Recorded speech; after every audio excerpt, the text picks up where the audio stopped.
Hi, I'm Andres, and this is my final project. Finally, first, I would like to define well-being as the state of feeling happy and healthy, which is casually the same as the Cambridge definition.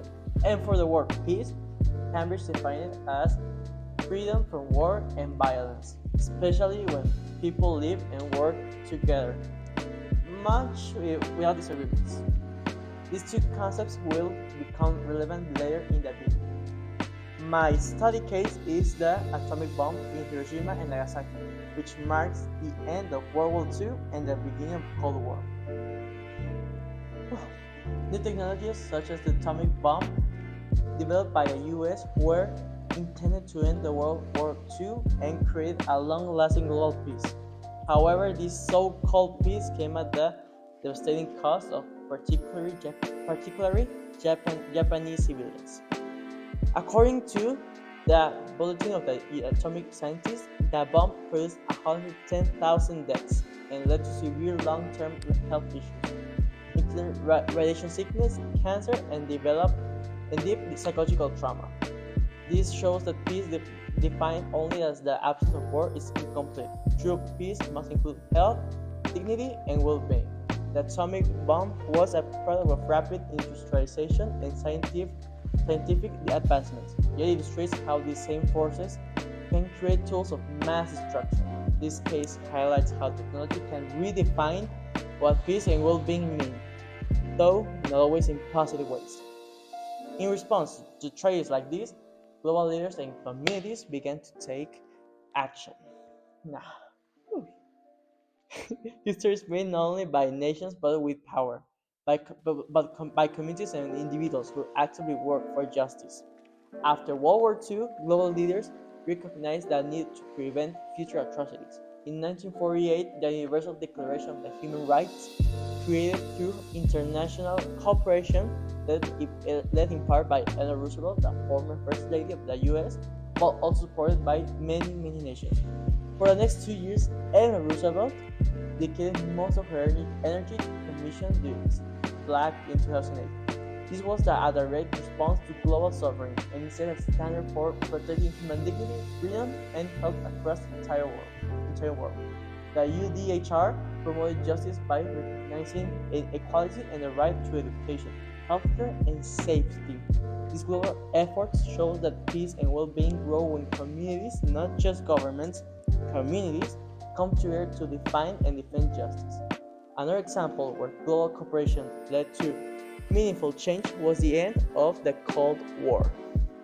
Global peace, social justice, and personal well-being are deeply connected with each one. And when one is achieved, it often strengthens the others. A powerful example of this relationship is when the Berlin Wall fell in 1989, which symbolized the end of Cold War. As both parts of Germany were reunited, millions of people who lived under authoritarian regimes finally gained freedom of expression, movements, and access to better living conditions. Globalization played a key role. The ideas about democracy, human rights, and open markets spread rapidly, helping dismantle unjust systems. This peaceful transition did not just resolve a global conflict, it even promoted justice and allowed for the personal well-being of citizens who had long been denied basic freedoms. But peace can only last if all voices, especially science ones, are invited to the conversation. Building lasting peace requires including different perspectives, especially from marginalized and or historical science groups. Only dominant group powers and define peace, it may ignore the suffering or needs of others. A clear historical example is the atomic bomb, again, Hiroshima and Nagasaki.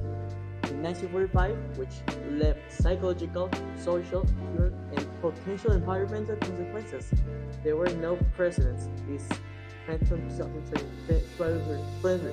In response, the nations came together to create the UN, a global forum where even small and previously colonized countries could have a voice. This inclusive approach aimed to prevent future wars and peace. sorry, not just power. It will bring peace, not just power. It's essential for peace that truly works for everyone. So, what do all these lessons mean for us here and now? Well, from the learnings of experiences documented in this video, I can promote peace and well-being in my community by listening to others, including different perspectives, and standing up for justice. History shows that real peace comes when people work together, like the UN.